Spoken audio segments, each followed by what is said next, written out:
En bref, cette semaine, Desjardins-Vaudreuil-Soulanges présente un bilan positif lors de l'Assemblée annuelle. La SQDC ouvre ses portes à Vaudreuil-Dorion. Franc succès pour le maillage numérique de Culture Montérégie. Et Zaroul fait du CrossFit. Le 8 avril dernier, la Caisse Desjardins de Vaudreuil-Soulanges tenait virtuellement son Assemblée générale annuelle. Ce fut l'occasion pour les membres de prendre connaissance des plus récents résultats financiers. Ils ont ensuite bénéficié de 4 jours pour exercer leur droit de vote sur la ristourne et l'élection des administrateurs. Pour l'occasion, C'est sur la télé s'est entretenu avec le directeur général, Gilles Brassard. Avec le mouvement Desjardins, on a réussi à développer une technologie qui nous permet de voter avec nous, c'est avec, mettons, les portables. Et oui, c'était la même affaire, mais là, avec le système sécurisé de Desjardins. Donc, on se connecte au mouvement Desjardins via Accéder. Et à partir d'Accéder, on est en mesure là, de procéder à des votes. On peut être en mesure de poser des questions aussi. Et là, c'est en live. Pour ce qui est au niveau du vote et de l'acceptation de la ristourne, là, on donnait un délai plus long. On donnait 4 jours pour procéder au vote. Pourquoi qu'on fait ça? On sait très bien que ce n'est pas tous les gens qui sont nécessairement en capacité d'être en accès à ce moment-là.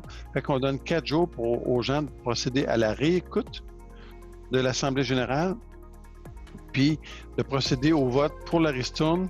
Puis il y a eu des élections aussi là, pour le choix là, des candidats concernant les élections. On a 4 jours. L'année passée, en fait, tout ça était nouveau pour tout le monde. On parlait de crise économique, presque. On avait un peu peur de l'avenir. L'avenir était très incertain. Même encore, c'est encore incertain, mais on est plus dans le mode relance économique. De façon timide, réservée dû les variants. C'est encore incertain, mais on est quand même dans la relance économique. Les chiffres sont extrêmement bons. Si je regarde, quand on parle d'excédent, donc vous soulignez une croissance de 25,8 % avant ristourne, donc au cours de la dernière année, et ceci malgré les défis de la COVID. C'est très important et c'en est surprenant. Il y a plusieurs gens qui ont pensé qui ont perdu leur emploi, sauf que les aides gouvernementales, l'appui gouvernemental a fait en sorte de faire une espèce de pont entre l'espèce de crise qu'on a connue, mais une crise, elle existe si les gens perdent leur emploi et qu'ils n'ont pas... Là, le pont qui a été fait avec le gouvernement a permis à des gens de maintenir leur niveau de vie. Les gens ont été pendant un certain temps à moins dépenser. Pourquoi? Parce que là, ils se sont retenus puis ils étaient comme en attente de voir comment est-ce que tout ça va aboutir. On se retrouve dans une situation où les gens ont beaucoup plus d'épargne qu'avant.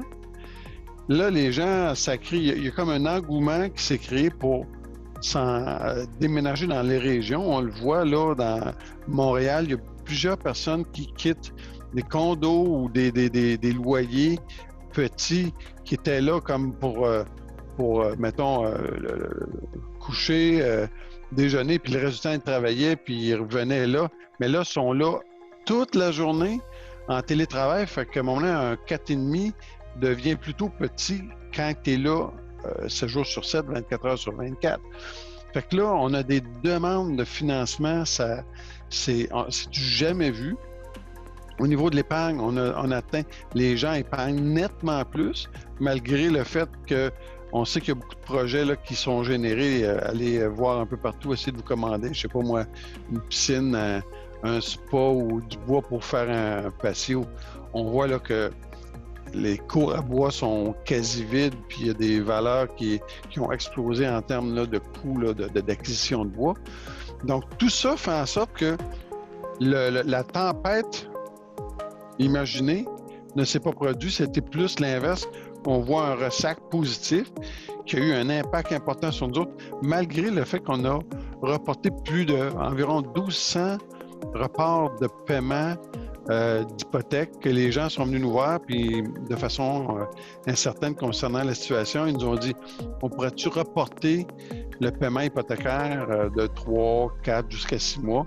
On l'a fait pour à peu près 1200 personnes pour les accommoder, pour lui permettre de passer à travers cette crise-là qui n'est pas arrivée, mais veux pas, ça a généré de liquidité parce que le paiement hypothécaire que tu fais pas, mais c'est de l'argent qui reste dans tes poches. C'est de l'argent. C'est sûr que tu le repousses au bout. Ça, c'est le côté négatif. Mais ce qui arrive, c'est que l'argent reste dans les poches. Quand tu regardes tout ça, Nous, ça a fait en sorte que nos résultats ont explosé, malgré le fait qu'on s'attendait à avoir des pertes au niveau du crédit. On n'en a à peu près pas eu. On a pris plus de provisions parce que là, à un moment donné, le système de gestion de risque nous a amené à ça, mais ça ne s'est pas concrétisé. Puis 2021, c'est parti sur les chapeaux de roue là, comme on n'a jamais vu encore. Là. Le fait que ça coûte beaucoup plus cher acheter une maison à Montréal ou un condo maintenant, donc les gens vont plus en région. Vaudreuil-Soulanges a un boom aussi. Est-ce que ça a une influence aussi? Ça a nettement une influence. Les gens veulent sortir de Montréal. Ce qu'on peut décoder, c'est qu'il y a une certaine frange des habitants de Montréal qui veulent sortir, s'en aller dans les couronnes. On le voit, Vaudreuil-Soulanges, on fait partie de ça. Ce que je peux vous dire, on est à peu près à 300% de ce qu'on avait l'année passée. Là. C'est 3 fois plus. Donc, c'est majeur. On le ressent comme ça. Là. Donc, c'est un gros paradoxe qui se passe là avec la pandémie. On vit une situation de crise sanitaire, mais d'un autre côté, la logique des choses nous amènerait à penser qu'au niveau économique, ça serait catastrophique ou très difficile. Pour nous autres, on ne le ressent pas. Puis, on n'a pas presque pas plus de faillites. Il y en a peut-être un petit peu plus, mais c'est pas significatif. Là. Ça vaut même pas la peine d'en parler. Là. Tu sais, je vous passe le commentaire, mais c'est pas significatif. Donc, quand tu regardes ça, tu dis, ça va à l'encontre de la logique de ce qu'on s'était fait quand on avait vu ça arriver l'an passé. Ça va bien. Et les résultats le démontrent. On a une rentabilité extraordinaire, on verse une ristourne record. La ristourne qu'on va verser, on va dépasser le 4 millions. Il y a 4-5 ans, on était en bas d'1 million, puis là, on dépasse le 4 millions de ristournes. C'est majeur, là. C'est ce qui est retourné dans la société de Vaudreuil, du Grand Vaudreuil-Soulanges. C'est beaucoup d'argent. Là. Les banques ne font jamais ça. Là. Donc, quand tu regardes ça, ça dénote notre implication dans l'environnement de Vaudreuil-Soulanges de façon marquée. Oui, effectivement. Puis vous soulevez un point très important. Donc, belle ristourne pour les membres, mais également pour la collectivité, les fonds d'aide au développement du milieu.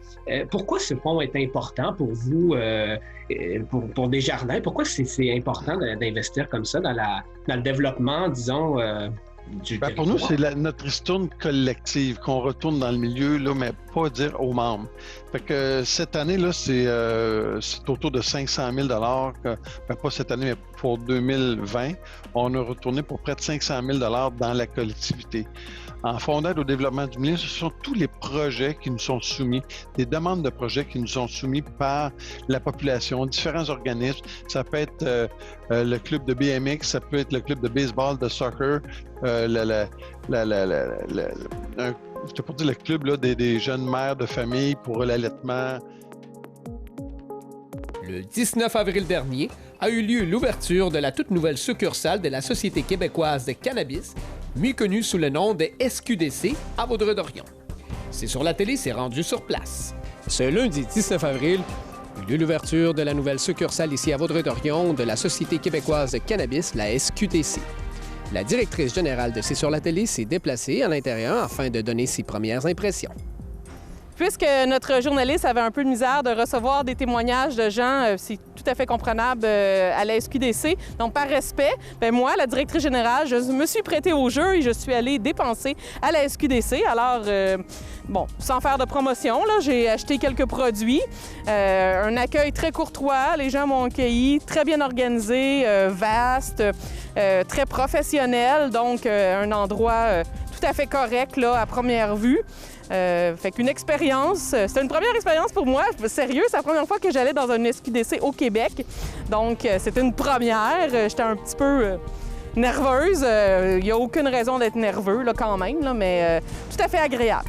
Je dirais que c'est pas très tape à l'œil, là. Il y a beaucoup d'informations un peu partout. Mais par contre, moi qui n'étais pas très connaissante, on m'a très facilement indiqué les informations. Il y a une base de données où est-ce qu'on peut vérifier les provenances, les quantités, les pourcentages de tout. Donc, très, très bien organisé, très bien classé. C'est pas une boîte à Alibaba, là. C'est tout à fait professionnel, mais très, très strict là, dans l'apparence, mais tout à fait correct. Il y a un très grand contrôle. Je suis rentrée, pièce d'identité, nettoyage sanitaire des mains, vérification visuelle. Et ensuite, une fois, on passe à la partie où est-ce qu'on peut parler avec les gens, les consultants sur place. Donc, un poste de sécurité très présent quand même. Le 14 avril dernier a eu lieu la 4e édition de Maillage numérique. Plus de 200 personnes ont pu assister à l'événement en direct sur le web. Présenté par Lumifest et FX Productions, en partenariat avec Culture Montérégie, cette soirée a permis de découvrir 9 projets inspirants et novateurs provenant en grande partie de la Montérégie. Le maillage numérique, c'est des soirées de présentation de projets où chacun des projets numériques là, qui allie le numérique, les arts, la culture. Chacun des présentateurs qui vient sur scène a 6 minutes top chrono pour nous décrire, nous donner envie d'en savoir plus sur leur projet et surtout d'énoncer un besoin. Parce que les projets qui sont présentés en maillage numérique, c'est des projets qui sont en développement, qui sont en création, qui sont en évolution. Donc, l'idée d'énoncer son besoin est fondamentale dans l'idée de maillage numérique, dans l'idée justement qu'il y a un maillage qui se crée entre les gens, les industries, les différents milieux. Donc, la dernière fois, la semaine passée, on a pu découvrir 9 projets, dont plusieurs projets montérégiens. On avait 5 projets montérégiens sur le lot. C'est important de montrer des projets aussi qui viennent de dehors pour montrer qu'on travaille sur le mode de la collaboration, de la coproduction en numérique. Donc, c'est vraiment des projets qui sont très variés, qui peuvent partir de l'intelligence artificielle en passant par la réalité augmentée, la réalité virtuelle. Oui, quand même, il y a eu 9 projets qui ont été présentés. C'est quand même, ça représente des grands défis parce que, on va le rappeler, on n'a pas besoin de le rappeler, on est en période de pandémie, ça a été de façon virtuelle. Ouais. Quels ont été les défis rencontrés? Pour ce qui est de le faire en ligne, le plus grand défi qu'on avait, nous, c'était il y en a eu beaucoup d'événements en ligne. On voulait que l'événement soit beau, on voulait que l'événement soit bien rythmé, punché, divertissant, parce qu'à un moment donné, s'installe une espèce de fatigue. Là, on est dans Zoom à longueur de journée, on voit beaucoup d'événements live sur Facebook. Fait que nous, on s'est dit qu'il faut que l'événement soit à un certain niveau de qualité. C'est le premier défi. Deuxième défi, on voulait sortir des grandes plateformes, on voulait diffuser notre événement sur notre site web à nous, maillagenumérique.ca, pour plein de raisons, mais entre autres, que ce soit le plus accessible possible. On voulait pas que les gens aient besoin de se connecter à quelque part, qu'ils créent un compte, etc. Fait que, puis le dernier défi super important, c'était le réseautage. On s'est demandé, parce qu'une des forces de maillage numérique, quand on le fait un peu partout en Montérégie, là, on est rendu déjà, c'est la 4e édition qu'il y a eu la semaine passée. Une des forces, c'est que les gens se rencontrent, discutent ensemble. Puis on se disait, comment on fait ça? Qu'est-ce qui serait la bonne plateforme? Finalement, on est allé avec quelque chose de tout simple qui était des liens Zoom pour chacun de nos présentateurs. Donc, les gens rentraient dans la réunion Zoom de chacun, tout simplement, pouvaient aller discuter, ressortir, aller toujours sur le site web Maillage numérique, cliquer sur un autre lien Zoom, aller rencontrer quelqu'un d'autre. Fait que le défi, c'est beaucoup ça. C'est trouver une façon de garder les forces et les objectifs qui sont derrière nos projets, même si on y va dans une version en ligne. C'est vraiment un événement qu'on a réussi à faire aussi en gang, en équipe. Là.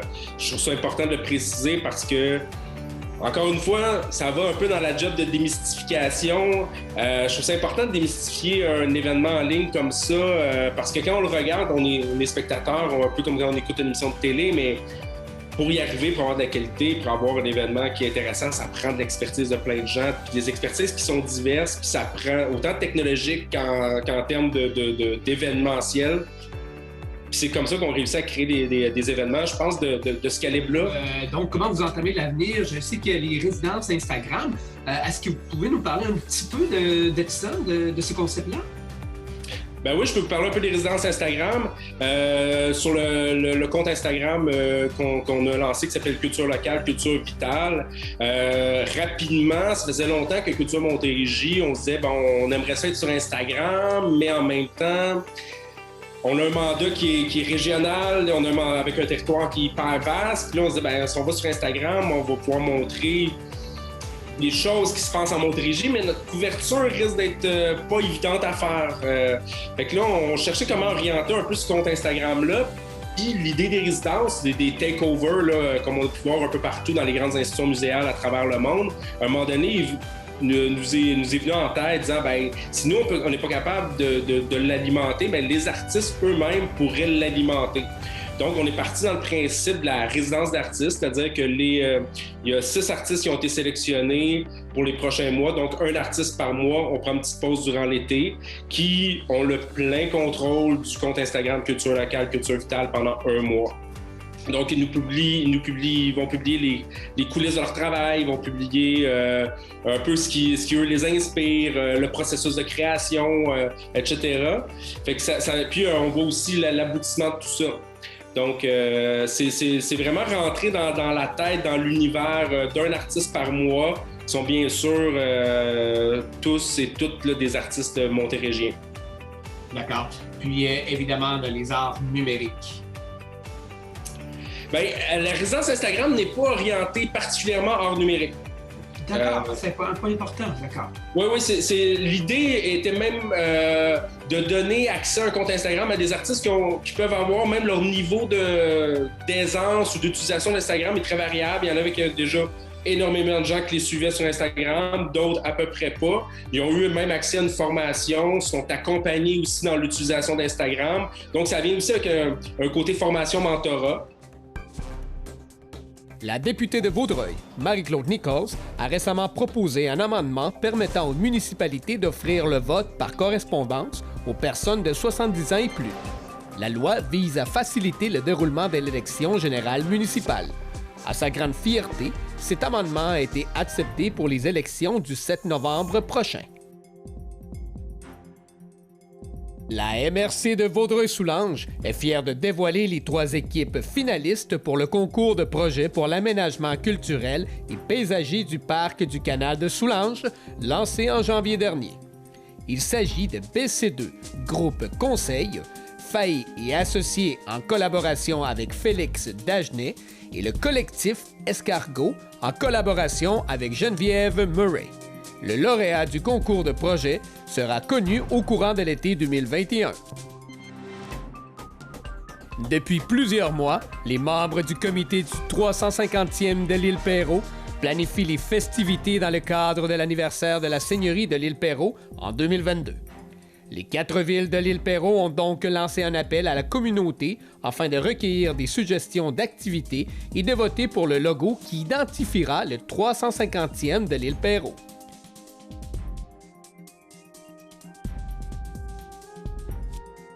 Cette semaine, la youtubeuse Zaroul présente sa capsule Premier entraînement maison CrossFit adapté, où notre aventurière sur roue vous présente les défis de faire de l'entraînement sur roue. Bienvenue sur Zaroul. Alors, en ces temps particuliers où les gyms sont fermés, j'ai décidé que le gym allait venir à roue.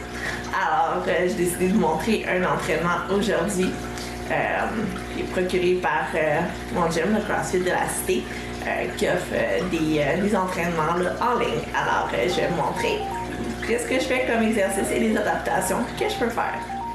Alors, j'ai fait un sondage il y a quelques temps sur Instagram à savoir ce que vous voulez voir, soit comme entraînement, cuisine ou quoi que ce soit. Alors, je sais que l'entraînement et CrossFit est sorti pas mal. Alors, c'est ce que je vous présente aujourd'hui dans ce ici.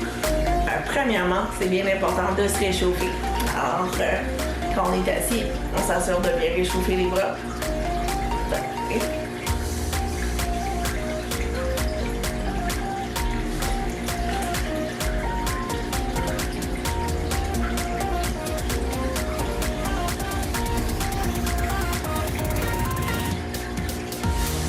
Voilà, on peut aussi aller se promener dans le corridor, quoi que ce soit, pour faire un petit peu de cardio. Mais c'est ça, c'est juste de bien bouger, de bien réchauffer, de s'assurer d'être prête, d'y aller vraiment à son rythme avec les poids aussi qui sont parfaits pour pas trop long. Donc, premier exercice, on va faire des push-ups. Donc, dans mon cas, des push-ups de la chaise. Alors, on s'assure d'être bien droit, puis on se lève. 1, 2,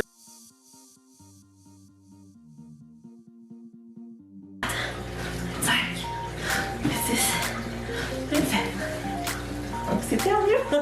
l'exercice. Ensuite, alors dans ce cas-ci, c'est des burpees, mais moi je vais adapter avec un poids. Donc, je vais me pencher le plus possible, puis je vais lever ça dans le cas. Alors, on y va pour 20. 2. 3.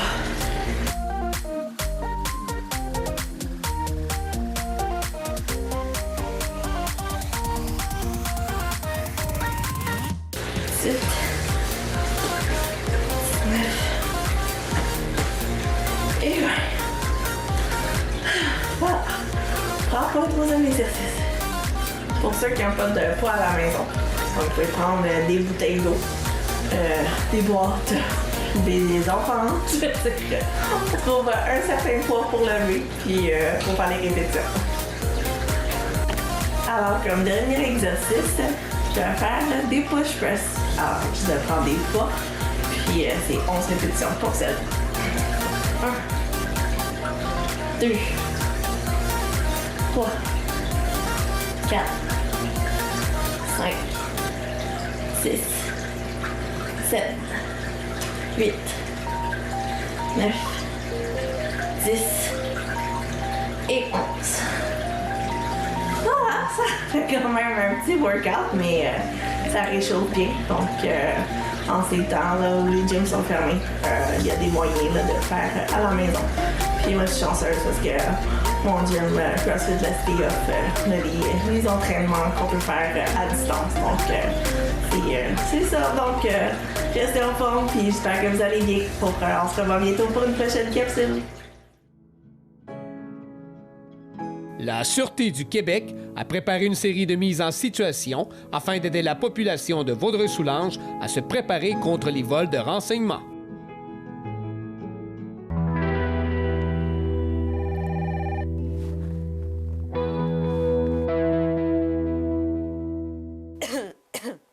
Hey, grand-papa? Grand-papa? Grand-papa? C'est Julie. Oui, grand-papa. C'est Julie. Ben voyons, je reconnais pas ta voix. Oui, oui, c'est moi. Je suis grippée et je suis en voyage. En voyage? Oui, je suis en voyage. Je suis en voyage, puis je me suis fait voler mes bagages et mon portefeuille. Je te raconte ça quand je reviens. Il y a une gentille dame qui m'a prêté son téléphone, là. Je peux pas te parler longtemps. Pourrais-tu me déposer rapidement 1000 $ par virement? OK, je vais aller te déposer ça. OK, grand-papa. Si tu me déposes ça dans la prochaine heure, ça serait parfait pour que je puisse dîner, puis je te redonne ça dès que je reviens. Prends-toi un crayon et un papier, je vais te donner un numéro de compte. 4, 8, 6, 3, 6, 7... Si vous recevez ce type d'appel, soyez suspicieux. Méfiez-vous des situations qui font part d'un état d'urgence, qui ne vous laissent pas réfléchir. Prenez le temps de poser des questions à votre interlocuteur. Ensuite, validez avec un membre de votre famille ou vos proches. Maintenant que vous êtes au courant de ce type de fraude, proposez aux voyageurs de votre famille de désigner une personne à contacter en cas d'urgence et bien sûr de l'aviser au préalable.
J'avais hâte de te lire, ma très jolie dame.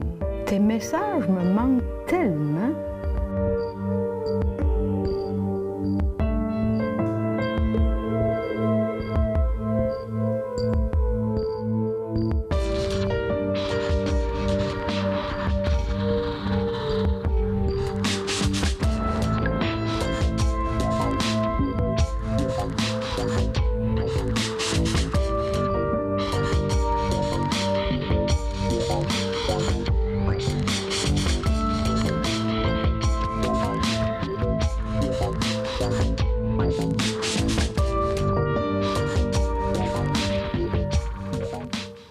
Mon très cher John, je suis heureuse de constater que nos sentiments semblent réciproques. Je pourrais te faire un virement qui te permettrait de venir me visiter et d'enfin pouvoir se rencontrer. Donne-moi ton numéro de compte et je te ferai un virement. Ta Marie qui t'aime.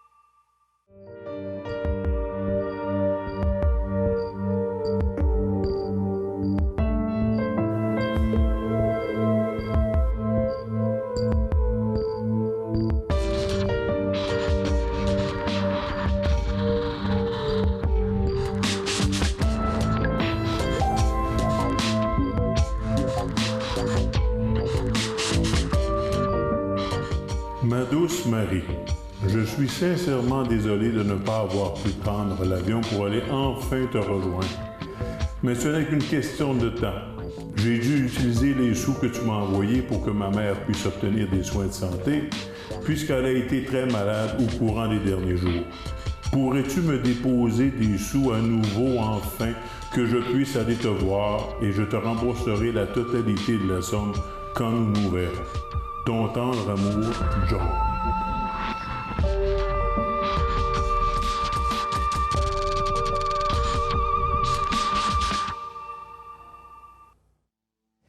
Malheureusement, même si le cœur nous en dit autrement, un inconnu reste un inconnu. N'accordez pas trop rapidement votre confiance, surtout lorsqu'il est question d'argent. Plusieurs fraudeurs s'affairent à tromper la naïveté des gens. La fraude se travaille sur plusieurs semaines pour gagner leur confiance. La personne, derrière ce type de crime, a probablement plusieurs victimes. Soyez méfiants.